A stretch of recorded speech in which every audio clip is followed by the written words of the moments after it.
Көзөмөлдөбүз деп жүрүп анан кийин дагы ушуга алып кетти да. КОВУДдан ишти кыскартып коюшту. А биз анан кечеги мурдагы күнү барып туруп кайра ишти жандандырып. İsrail'in üstüne 106 arız yazdım. Turduakını ökü kamalıktır. Turduakını İviste öldü. Ölgönden keyin Turduakını kama kalbaysa suroğga cevap bermekti. Карапайым тургундар түшүнбөй калат да. Мына бул арыз жазган экен, жанданыптыр. Урматтуу көрүүчү, Швеге программасынын бул жолку чыгарылышында Жалал Абад облусунун Манас шаарынан кайрылышкан Талант Жаркынбаев менен аны ишенимдүү өкүлү Кыргызстан элинин ар намысын жана абийирин коргоо комитетинин аткаруучу мүдүрү 84 жаштагы Шарап Абдыкадыровдордун арызы тууралуу болгону турат. Демек алгач аттар аталган арыздануучулардын катта жазылган көйгөйлөрүн сиздерге ачык айтайын. Жалал Абад облусунун Сузак районуна караштуу Көгарт айыл өкмөтүнөн орун алган Жоон Күнгөй айылынын тургуну Талант Жаркынбаевдин жазган арызынын мазмунуна караганда, ал 2022-жылдын июнь айында өзүнө тааныш болгон Сабыржан Маматалиев аттуу жарандан Манас шаарынын Живпром участкасынан 0,4 соток жер тилкесин 450 миң сомго сатып алгандыгын жана саткан адам тагырага Маматалиев акчаны Талант Жаркынбаевден алгандыгын, ал үчүн тилкатта жазып бергенин тастыктайт. Бирок Талант Жаркынбаев сатып алган жерине турмуш шарттын мүмкүнчүлүктөрдүн жетишсиздигине байланыштуу дароо эле пайдыбал салак алып курулуш иштерин жүргүзө калган эмес. Буга дагы бир кызыктуу жагдай, ошол маалда Маматалиевден сатып алган жер тилкесинин документинин жоктугу дагы себептүү болгондугун ачык айтты. Убакыт өтүп үй курууга шарт жаралган маалда болсо, Талант Аксакалдын сатып алган жери башка бирөөлөргө сатылып, документтештирилип, жада калса курулуш иштери жүрүп, турак жайда салынып кетиптир. Айласы кеткен Талант Аксакал жерди саткан Сабыржанды суракка алат. Сабыржан Аксакал болсо сабырдуулукка чакырып, сатып алгандан кийин дароо турак жай сала калбайт белең анан деп кайра күнөөнү Талант Аксакалга оодара калат. Ошентип анан соттошуу, араздашуу иштери башталат да калат. Талант Аксакал же менин жеримди ордуна кой, же акчамды кайтара сал деп кыскасы тараптар кайчы пикир менен чатакташып, анан укук коргоо органдарына катташып калат. Мына ушундай урматтуу көрүүчү, өзүм комментарий берсем көркөмдөп салыптыр, кооздоп, ашырып жазыптыр деп ойлобош үчүн калган окуяны дал ошол адамдардын өз ооздорунан уктурайын. Жаркынбаев Талант аке азыр мага бир жума мурун келип арыз жазып кеткен. Манас шаардык ички иштер бөлүмүнүн тергөөчүсү ишти кыскартып койду деп. Бул боюнча жетекчилер кабыл алды бизди. Буяктарды кабыл алып, Шарап экөөнү кабыл алып, анан мен эме болгондуктан, контролдогондуктан шаарды. Мен арызын алып, азыр тергөө амалдар жүрүп атат.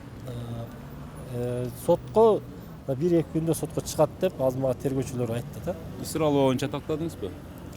Исраилова боюнча, кайсы боюнча? Кайсы боюнча? Мындай болгондо. Кечээ мына президентибиз курултайда дагы катып берилет ушуна, мисалы үчүн, ошон үчүн. Ал жерде кылмыш иши козголгон. Бияктын арызынын негизинде кылмыш иши козголгон. 209 статья менен козголгон. Кылмыш ишин токтоп туруңуз. Бүтүрүп алды. Кылмыш ишин тергөө амалдары жүрүп атат. Кыскартып койгон экен, Исраилова козголгон жок да. Жок, ошонун ичинде Исраилова. Ошонун ичинде кошо каралып атат. Неме жөнүндө айтып коюңузчу макул. Неме жөнүндө айтып коюңузчу сиз. Эмне үчүн кыскартты? Мен ишими именно декабрдын 27-30-уна алып барып туруп, мен ишими кыскартып коюшту да. Кыскарт, анан азыр кайра козголуп атат. Прокуратуранын бар, мен козготтум. Сиздин арызыңыздын негизинде кайра атмен болуп атат. Мен арызымдын негизинде кыскарттыбы? Жок, сиздин арызыңыздын негизинде кыскарган иш атмен болуп, азыр тергөө амалдары жүрүп атат. Сиз көзөмөлдөп отургансыз туурабы? Ооба. Эмнеге кыскартты мен ишими? Мен ишим боюнча эмнеге кыскартты? Срок давность деген бизде бар да. УПКда бар. Ошо негизинде сиздики кыскарткан экен. Кайра сиз арыз жаздыңыз. Кайра жандандыбы ошондой иш? Жанданды. Ошентип түшүндүрсөңүз, кайра кыскарды десеңиз, карапайым тургундар түшүнбөй калат да. Мына бул арыз жазган экен, жанданыптыр. Жанданды, 2 күн болду жанданганыначы. 24-эмеде январда жанданып. Азыр тергөө амалдары жүрүп атат. Биз бияка официальный кат беребиз. Тергөө амалдарын жүрүшүнүн жыйынтыгы менен. Официальный кат беребиз азыр. Кат беришет. Өтө мындай сиздер козутуп, акыйкатты ушул киши үчүн мындай жандантып бере турган эле абал бекен, ушуну эле абал бекен. Өзүңүз көрдүңүз да, таанышып деле көрдүңүз да, туурабы? Кудай кааласа жакшы карап, эметип мыйзам чегинде чечип беребиз. Чечип азыр жандан азыр сотко кетет ишич. Сотко кетет. Кетет. Кайсыл убакыттарга чейин сотко жетип барып ушул кишинин маселеси козутулуп, кыскасы акыйкат чыкканы турат Кудай кааласа. Канча убакыт керек? Ушул ай менен эле, январь айы менен эле чечим кабыл алышат. Манас шаардык иштер бөлүмү, тергөө бөлүмү. Анан биз бияка официально кат беребиз. Сиз чакырдыбы, чакырбадыбы? Чакырган жок. Меники мындай да, мен маалымат берип коеюн. Шаардык ГОУ тарабынан Дания неме деген Данышман деген бала тергеген. Мен деменчи Данияров Данышман деген. Ал негедир белгисиз себептер менен башка Самат деген фамилиясы ким Саматтын? Самат деген балага өткөрүп берди. Январдын 20 декабрдын 27-синде 2025 20 аягында өткөрүп берди. Билесиз да сиз. Сиз көзөмөлдөп аткансыз да, билесиз да. Анан кийин бир маалда эле неме деди? Сот областной шаардык прокуратурадан ишти кыскартты деп коюшту. А мен прокуратурадан деп мен областной прокуратурага бардым да анан. Буяк ишенимдүү өкүлмү Шарап Абдыкадыров. Ишенимдүү өкүлмө көз барсак областной прокуратурага. Жок, оказывается, ошо ГОУдан эле тергөөчү кыскартып коюптур. Аны эч кандай прокуратурадан кыскартпаптыр. Тергөөчү эле кыскартып коюптур. Ошол мени ишимди ошо акыйкат карап берсе ошо мен 6 ай арыз жазганым 6 ай болду.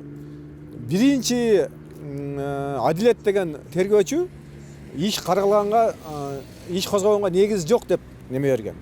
Анан кийин мен бул жакты таап, бул жакка кайрылдым эле, кайра прокуратурага бардык. Барсак, кандай негиз жок деп туруп, кайра анан башка немеге берди, тергөөчүгө берди. Башка тергөөчү карап, ал дагы иш козгой албады эле. Андан кийин Данышман деген тергөөчү иш козгоду. Ноябрдын 6-сында иш козгоду. Данышман деген бала. Данияров Данышман деген бала 6 ноябрда иш козгоду. Ошо боюнча алып кетип, анан кийин жылдырып отурушуп, декабрдын 27-30-уна апарып такады дагы. А мен именно айтканмын, мен сезгенмин да. Силер мөөнөт өтүп кетти деп, 3 жыл өтүп кетти деп неме кылбайсыңар? Жок, андай нерсе болбойт деген. Анан кийин жаңы жыл бүттү, дем алыш 12-сине чейин биз күттүк. 12 январда келсек, 26 келсек уже иш срок давности өтүп кетти деп бизге ошондой кылып жооп беришти. Анан биз кайра ишенимдүү өкүл экөөбүз немеге бардык, прокуратурага, областныйга барып, кайра арыздын негизинде кайра анан иш козготтук, жандандырдык. Демек бул жерде бир кеп бар. Баягы колдон колго кандай мындай жол менен болсо дагы кыскасы мыйзам алдында жооп берет. Кыскасы сатып бергенде азыр бул жеринен дагы дайын жок, акчасынан дагы дайын жок, кыскасы жөн эле күйүп жаткандыгын билдирип анан арызданышкан да. Маселе мына ушунда бүгүнкү Швега программасынын негизги темасы ушуну козутуп чыгайын деп атабыз.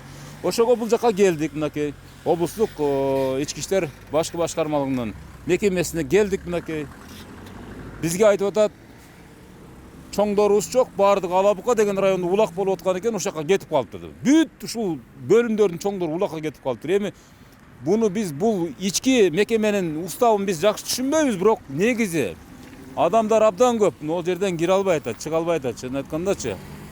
Бирок ушундай маалда мыйзам жол береби деп ойлойм да, ошо Алабукага же башка бир Алайга же болсо Баткенге ошо улак болсо ошо жака кетип калат. Ал ЧС эмеско, өзгөчө кырдаалдар министрлиги же бир өзгөчө кырдаал жаралган жокко. Туурабы, ал жерде согуш болуп аткан жок же башка болуп аткан жок дегендей. Эми урматтуу көрүүчүлөр, сиздерге дароо эле Талант Жаркынбаевга жер саткан Сабыржан Маматалиевдин жообун бере салайын. Ал өзү келип эмес, телефон аркылуу маек берген. Анын айтымында туура жерди документи жок эле Жаркынбаевга сатканы анык экен.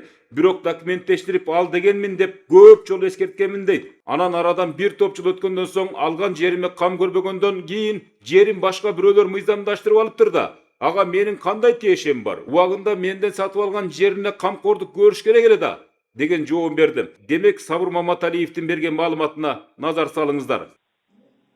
Мен ошо сатып атканда 4 жыл болду. Ошол малды сөз болуп аткан. Только үй салгандарга документ жасап берет. Мен ошо Жаркынбаев Талантка свидетелдер дагы бар. Өзү кудам болот. Çok временка салып документ кылыш үчүн десем, 4 жыл өтүп атат. 3 жыл, yani 3 жыл бул быйылкы жыл менен алып таштаганы быйылкы жылда. 3 жыл временкада салып койгон жок, анан бош жер экен деп туруп, баягы бирөө үй салып документ жасап алып, анан мени күнөөлүү кылып атат да. Men ушуга түшүнбөй айтам да. Аны жана Дегай деген өзү каралмалык бир тууганына сатып берип атат. Документти кийин жасап атат. Ушуну жакшы териштирсеңер, жерде управа замешан. Аны сатышта укугу жок болчу Дегайдынчы. Ошо Дегайды жазбай, мени жазып атпайбы бул акмак, түшүнбөй. Үй салардан мурда документ кылыш керек да тиги Жаркынбаев. Жерди басып алган да. Сиз басып алгансызбы? Ел басып алган, 2005-жылы басып алышкан. Эл катарында сиз да басып алгансызбы же бирөөдөн сатып алгансызбы? Ошо басып алган жерден баягы биринчи клиенттер азыр бир 30% эле жашайт. Калгандары бүт жерлерин сатып кетишкен да. Ошондо бирөөдөн 40 миңге сатып алгам. Жөн эле озек эле. Акчасын берип туруп.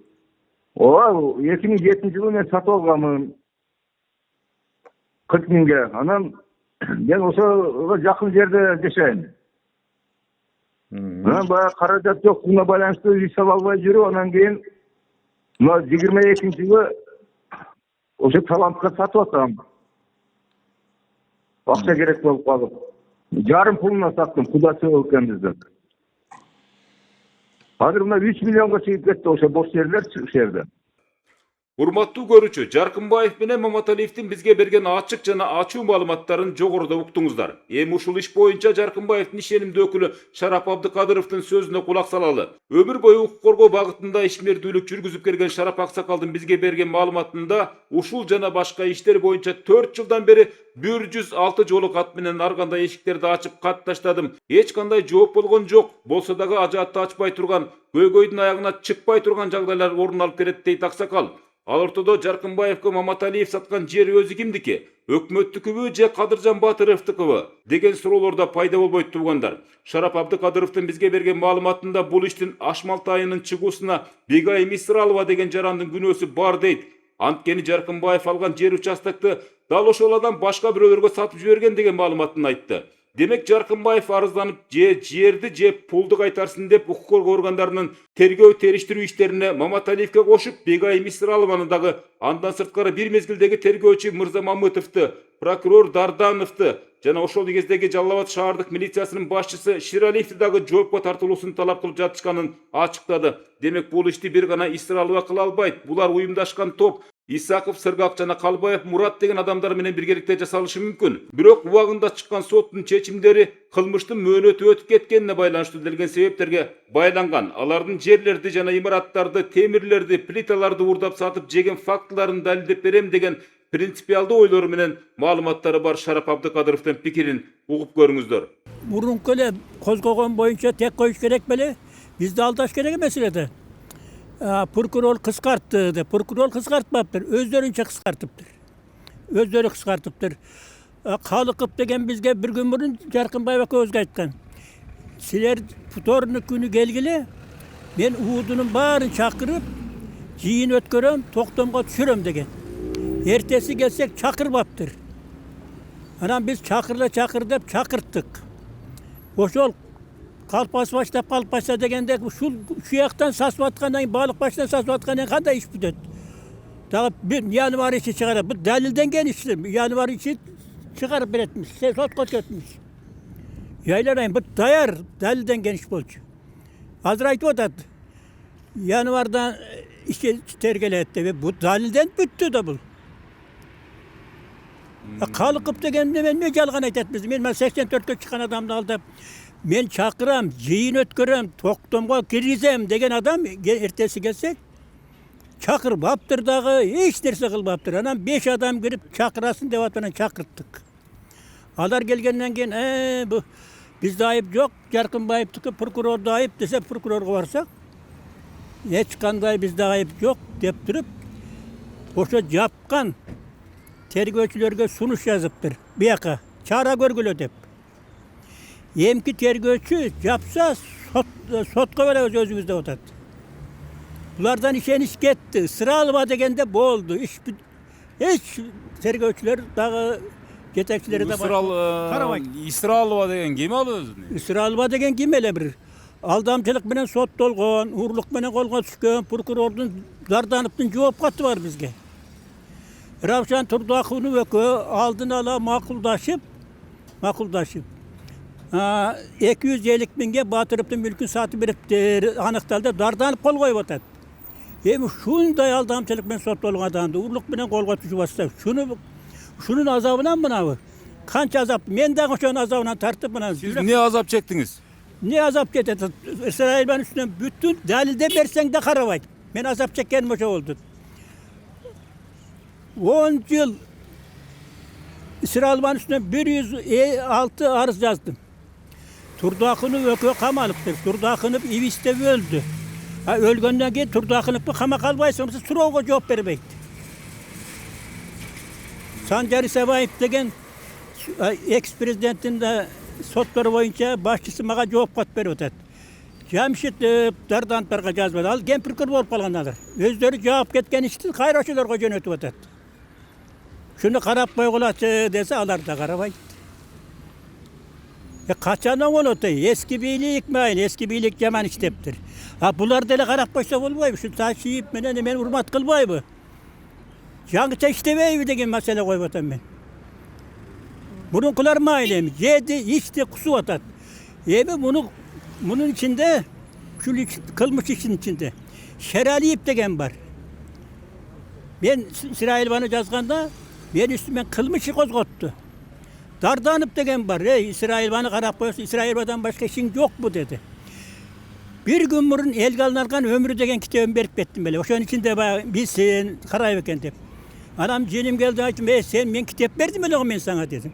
O şunu okusan da beni şimdi bilet elen dedim. Hiç kadar soruğa cevap vermedi.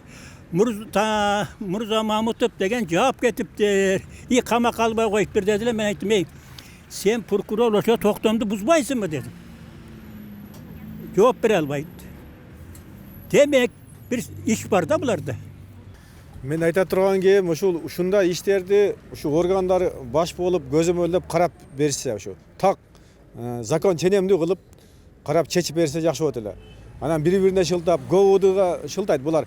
Биз прокуратурага арыз жаздык, Авам экөөбүзчү, Аксакал экөөбүз. Бизге ГОУДга ишенбейбиз биз. Себеби ишенбей калдык да. Ушу УУДдан карап бергиле деп жазсак, ал УУДдан караганга негиз жок деп прокуратура дагы ушундай неме чыгарып койду бизгечи. Токтом чыгарып койду. Негиз жок депчи. Анан бу макул анда ГОУДдан карап бергиле десек, макул көзөмөлдөйбүз дешти. Кадыров дегенге кирдик Аксакал экөөбүз. Болуптур аба. Мен көзөмөлдөйм деп 22-ноябрда Кадыровдун бизге кайрылган немеси бар. Документали кагазы бар. Ошол боюнча көзөмөлдөйбүз деп жүрүп анан кийин дагы ушуга алып келишти да. ГОУДдан ишти кыскартып коюшту. Биз анан кече мурда күнү барып туруп кайра ишти жандандырып неме кылдык. Ушунда тынбай чуркашка туура келип атат да, тынбай. Урматтуу көрүүчү, маселе абдан опурталдуу. Эки тараптын араздашуусу абдан чыңалуу бойдон уланууда. Маселеге чекит коюучу укук коргоо органдарынын болсо айласы 6 кеткен чагы. Анткени арыздануучулардын маалыматына караганда ошол маалдарда тергөө, териштирүү, көзөмөлдөө жана соттук чечимдердин ала була бүтүшү бул абалга кептелгендигин ачык айтышты. Албетте, азырынча ар тараптуу амалдар жүрүп жаткандан улам биз бир тарабын акмак, экинчи тарабын болсо калмак экенсиңер деп айтуудан өтө алыста туруп турабыз. Анткени тергөөчүлөр катуу иштеп башташкандыгы көрүндү. Эми жанатан бери Бегай Исралова деген айым тууралуу сөз болуп жаткандан улам андан сөзсүз түрдө интервью алган учурубузду көрсөтөлү. Телефон аркылуу дагы, анан өзүнүн өздүк тартым аркылуу дагы алынган маегин жазып алып маалымат топтогонбуз. Шарап Абдыкадыров боюнча Бегай Исралованын арыздары да укук коргоо органдары тарабынан каралып жатыптыр. Айтымында жеке үй бүлөлүк жашоого чейин киришиптир. Жер саткыч, алдамчы, басмачы деп дагы жүрүптүр. Кадыржан Батыровдун байлыктарын мыйзамсыз ээлеп, четинен сатып жатыптыр деп да койгон кинелерине жүрөгү ооруп бүтүптүр. Кыскасы Бегай Исралованын дагы айтчу дечи сөздөрү бар экен. Ал киши дагы биздин эфир аркылуу ачыкка чыгып бир жарылып алсын. Урматтуу Ташиев, урматтуу биздин президентибиз Садыр Жапаров. Мен сизге кайрылуум себеби мен Жалал Абад областында Манас шаарында жашайм. Фамилиям Исраила Бегайым Жамшитовна. 61 жашка чыктым. Азыркы учурда мен Жалал Абад шаарында Досук управада домком болуп иштеймин. Мен 2010 жылдан бери Абдыкадыров Шараптан мен жабыр тартып келатам, зомдук көрүп келатамын. 2010 жылы мага эрге тий деген, мен тийген эмесмин. ошо жылдан бери үйүмө талашат, мэриядан берген очуртка турган үйүмө талашат. Балам асылат, каяктагы чек саттың деп айтат, каякта элдерди топтоп алып эле 5-6 адамды укук коргоочу удостоверениеден берип коюп эле мени тыттырып, урдуруп жүрүшөт. Мына кечекиде элтир телевидениясын алып келип, мага уруксатсыз алып келип, ушундай неме болгон экен, рахмат ушу элтир телевидениясы эки тарапты тең карайлык, эже сизден интервью алып коелук деп неме кылып атышат. Рахмат, ушуларга дагы чындык бар деп, акыйкат бар деп ойлойм. Мен 2009 жылдан бери үй талашып, мэрияга турган, очуртка турган үйүмө талашып келатамын. Азыркы учурда ордерим очурт эмеде күчүндө турат. Бул балдарын ойлойт экен, келечегин укук коргоочумун деп, укук коргоочу эмес булар. Булар укук кордоочу болуп жүрүшөт. Себеби мен 2005 Кадыржан Батыровдун жери чиновниктер бай эл басып алганда, ошо жакта ошол жерде бир 3000 адамдар бар, үй салып жашап атат азыркы учурда. Биздин президентибиз 2022 жылы трансформация кылып, мына элдерге жардам берип, тек паспорт алынды бардыгы. Ошол жака мен өзүм личный жолдорго шебен шагылдар төгүп, светтерди куруп, остановкаларды куруп, сууларды чыгарып берип, бүт баарына жардам бердим. Эл жашап атат. Сонун мынакей ошол маалда справкаларын же шайлоого бара албайт, же больницага балдарын көрсөтө албайт, же маршрут каттабайт. Мынакей азыр мына тек паспорт алышып, бардыгы шайлоого да келип атышат, мектепке балдарды алып барып атышат бардыгы. Бул укук коргоочу Абдыкадыр Шарап деген киши эмне иш кылып койду? Только жетим жесирлердин укугун гана кордоп атат. Урматтуу Ташиев, мынакей мен ушул малга келип, менен жолдошум өтүп кеткен. Мен балам өтүп кетти, мынакей Москвада жүрүп ДТП болуп. Мен өкмөттөн жардам сурабадым бир дагы. Үй бергиле, жер бергиле дебедим. Ушул күйөөм өлгөндө ушул кара кагаз менен ушул мына бул 11 чарчы гана үй берген. Анын жаныма Абдыкадыр Шарап келип алып үймөсүнөн документ кылып, азыркы малга чейин соттошуп, мынакей азыркы учурда поселенияга берип койгон. Эми үйдөн чыгара албай эмне кылышын билбей бул киши 5-6 катын эш алып элтерде чакырып алып мени жаманатты кылып туруп, Исраилга бегай мынантип жер сатты, мынандай кылды деп жалган маалыматтарды таркатып жүрөт. Мен эч убакта жер сатканда мен миллионер болуп кетем, урматтуу Ташиев. Мен мына жерде 2 этаж, 3 этаж үй салып, машинаны заңгыратып, мен ичерге тамагым жок отурам азыр. Баламы, неберелеримди зорго багып атам, урматтуу Ташиев. Бул Абдыкадыр Шарап эмне иш кылып койду? Ошол малда 2005 жылы эл кыйналып атканда, ачык отурганда, захват болуп жашап жатышканда ким жардам берди? Кайсы Абдыкадыр Шарап барып жардам бердиңби? Ошол жерге болкат алып барып бердиңби? Же свет сууларын карап койдуңбу? Же документтерине жардам бердиңби? Эмне себептен сен мен аял киши башымды кордоп атасың? Эмне себептен мени зордук зомбулук көрсөтүп атасың? Абдыкадыр Шарап, сен кимсиң? Урматтуу Ташиев, мына ошол укук коргоочулорду качан жоголот? Картошка сатканды деле удостоверение, камалып чыкканды деле удостоверение. Мени реза жаманатты кылып туруп, илгери бир соттотуп, чек сатты деп реза соттоткон буларыңыз. Эч кандай булар мага жакшы күн көрсөтпөй атат, урматтуу Ташиев. Мен качанга чейин биз кыргыз эл, качанга чейин аял кишилердин укугу кордолуш керек, качанга чейин мен укугум төлениш керек, качанга чейин мен жаманатты болушум керек, мен качанга чейин мен бул кишиден зордук зомбулук көрүшүм керек. Эмне себептен бул кишини аяп атат прокуратура, мына облус соттор, мына милиция кызматкерлери, эмне себептен булар Абдыкадыр Шарапка күчүгө жетпей атат? Эмне Шараптын арызы канааттандырылат, биздики окшогондук канааттандырылбай атат?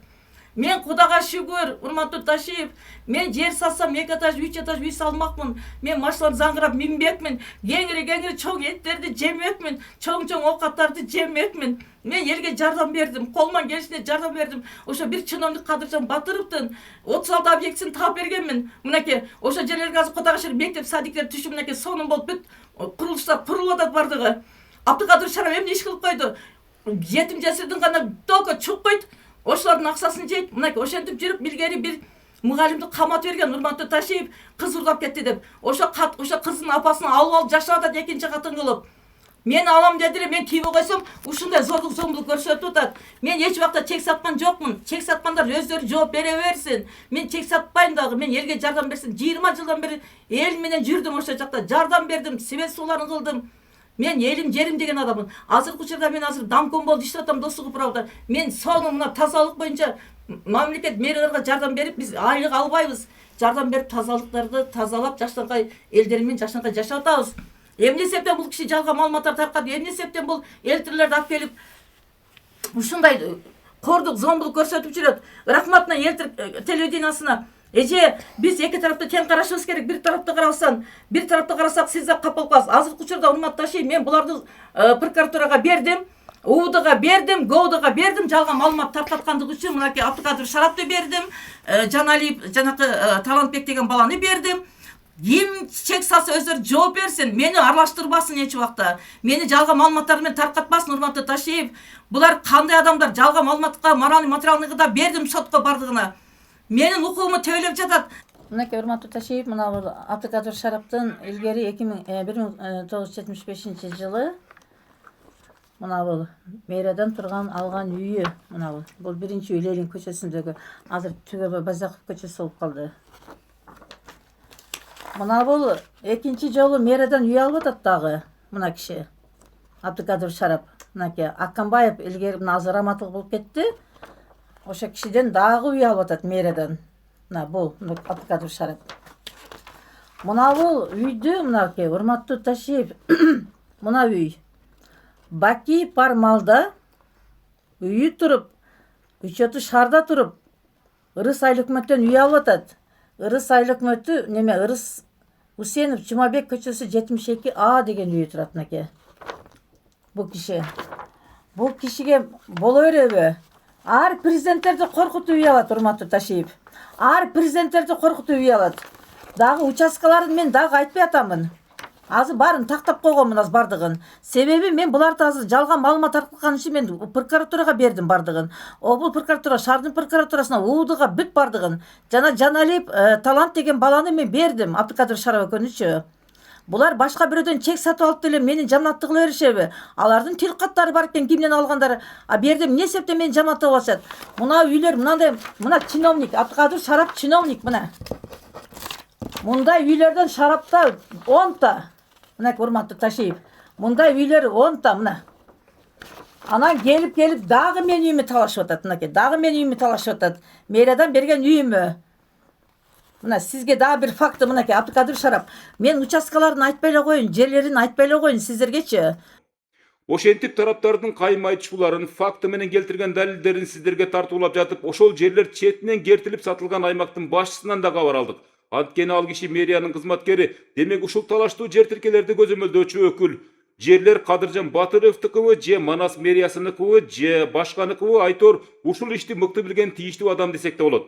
Бирок тилекке каршы Кыяз мырза иш ордунда жоктугунда байланыштуу, аны менен телефон аркылуу гана маектештик. Алло. Кыязбек сизби? Ооба. Мен Өмүрзак Азимкулов деген ЛТРден чалып аттым эле, телевидениеданчы. Угам сизде? Мен Швега программасы деп, бизде мамлекеттик каналда ушундай бир программа бар, Швега депчи. Бизге арыздануучулар ушул Талантбек Жаркынбаев менен Шарап Абдыкадыров деген аксакалдар арызданып келишти эле магачы. Не дейт? Жер боюнча баягы Бегай Мисраловалар боюнчачы. Ал боюнча булар буга чейин жер үй боюнча соттошуп келет, укук коргоо органдарына арыз жазышкан. Такталбаган маалымат болуп, укук коргоо органдары кандай чечим чыгарды, томойм Бегайга эчтеке кыла албады. Эмне себептен деп ойлоп калдыңыз эми сиз бул жерде управанын жетекчиси катары? Бул иштер мен Когарт болуп түзүлгөнгө чейин маселе көтөрүлгөн, ошол маалда соттошкан. Андан кийин ачылды. Менде бир суроо бар да, Кыяз мырза. Мен ошол азыр мисалы үчүн бул Жаркынбаев Талантбек ага сатып алган жер боюнча да, анан тиги азыр ошол жерди деле барып көрүп келебиз азыр, барыпчы. Ал жерде азыр бирөө алган турбайбы? Тиги Бегайым Исралова деген мага жеткен маалыматтар боюнча саткан адам ал жерге фундамент куюп, үй тургузуп коюптур да. Анан сиз бул жердин аймактык башкармалыктын башчысы катары кызык көрдүңүзбү? Ошол үйдүн документи бар бекен, жок бекен? Документ ал жерде красный зона болуп, Мунапс комиссиясына арыз менен ошол азыркы үй куруп алган жаран кайрылган. Ага чек паспорт алууга уруксат берилген комиссиядан. Ал эми сизге арызданып баргандар бүгүнкү күнгө чейин, мисалы 2025 июлга чейин арыз менен кайрылган эмес биздин жерде. Бул андан кийинки чыккан маселе.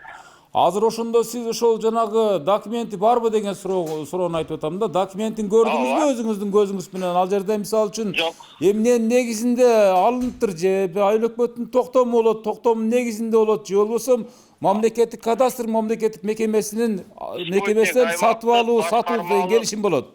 Мени уксаңыз, тек паспорт бул тактама менен эле кетет.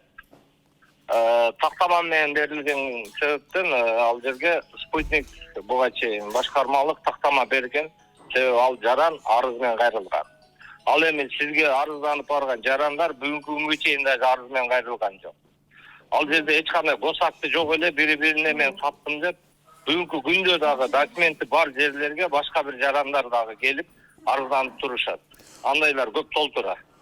Документи бар жерлерге дагы арыздануучулар барбы? Ооба. Бар ушундай. Сиз Мисалы документ алып алган, булар арызданып атышат. Сиз багы Исралова боюнча кызыгып көрдүңүзбү? Исралова боюнча? Ал мага эч ким эмес. Мага кызыкпайм ал кишиге, себеп дегенде ал киши комиссиядан дагы бул Кыгар Туправа түзүлгөндө комиссиядан дагы чыгарып жиберилген ошол маалда. Кайсы жылдары? 2024-жылы. 1-2 жыл болду да Мен чыгарып комиссияга киргем, ал комиссиядан чыккан андан кийин. Мурда кирген, бирок кийин чыкканы?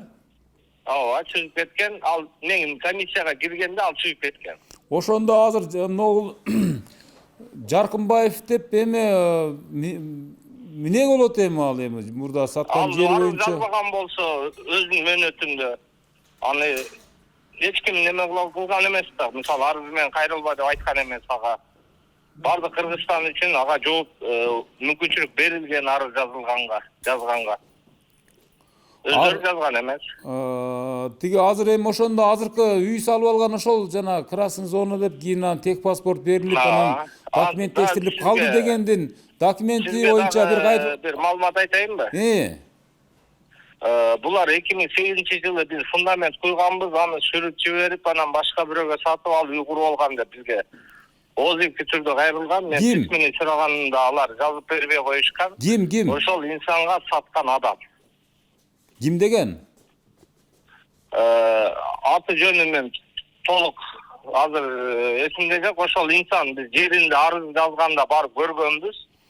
Көргөндө ошондой сөздү айткан. Бирок ошол сөздөрү дагы жалган чыккан. Ошол себептен азыр жерди алып алыш үчүн документ алынган жерлерге дагы документ алдын эле бүгүнкү күндө кароодо турган жерлерге дагы эптеп аракет кылып көргөн жарандар толтура. Азыркы күндө? Ооба. Баягы сиз ошол азыр 2008-жылы деп айткан жарандын аты Сабыр деген эмеспи? Өзү. Фамилиясы кандай эле? Аны билбейм фамилиясын. Маматалиев деген экен. Болушу мүмкүн. Мен фамилиясын билбейм, себептен ошол комиссиянын көзүнчө ошондой сөз айткан. Мен ошол маалда айтканмын, бизге письменный түрдө түшүнүк кат катары жазып бериңиз дегенмин. Ал жерге жазбай койгон ал түшүнүк катын, себеп дегенде ал киши дагы божомол менен өзүнүкүн туура кылып эсептейм. Мындайча айтканда, мен буга чейин меники болгон дегенде кылып сүйлөп алган, а бирок ал сөзү жалган чыккан. Азыр эми сиз бул жердин аймактык башчысы катары мисалы бардык эле сиздин жарандарыңыз да бул жакка тиешелүү болгон жарандарчы. Сиз калыс жетекчи болуш керексиз да бул жерденчи ошол ким? Калыс үчүн мен ошол нерсени айтып атпаймынбы. Мен ал сөзүнө башында ишенгенмин, айтканда.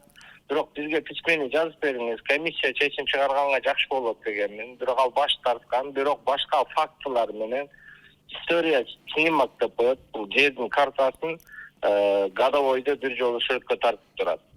Ошол жактан караганда бир жылга эмес, 3 жыл ал жер 3 жылдан кийин кыймыл аракет башталган да. Көгарт аймактык башкармалыгынын башчысы Кыяс Шайбеков дегенден маек алдык. Себеп дегенде Жаркынбаев Талант мырзанын алган жери ушул аймакта жайгашыптыр да. Азыр эми маалыматты берип атат. Мен укук коргоо органдары эмне чечим кабыл алса мен ошого макулмун деп атат. Бирок биз кайра эскертип койдук. Мисалы чечимдериңиз ылайым туура болсун депчи. Эгерде мисалы үчүн башка бир жактарга тартып кое турган болсоңуз, анда мамлекеттик кызматкерлер мыйзам чегинде жооп берип калышыңыз мүмкүн деген гана бир ойду айтты. Ошентип урматтуу көрүүчү, бул иштин акыры алигиче бүтө элек. Демек жыйынтык чыгарууга али эрте. Жаркынбаевдин, Абдыкадыровдун Исраловага, прокуратурага, милицияга жана сотторго болгон нараачылыктары, ал эми Исралова менен Маматалиевдин Жаркынбаевге болгон даттануулары качан токтойт? Албетте укук коргоо органдары ишти мыйзамдын чегинде адилеттүү карап, чечим чыгарганда гана чекит коюлат.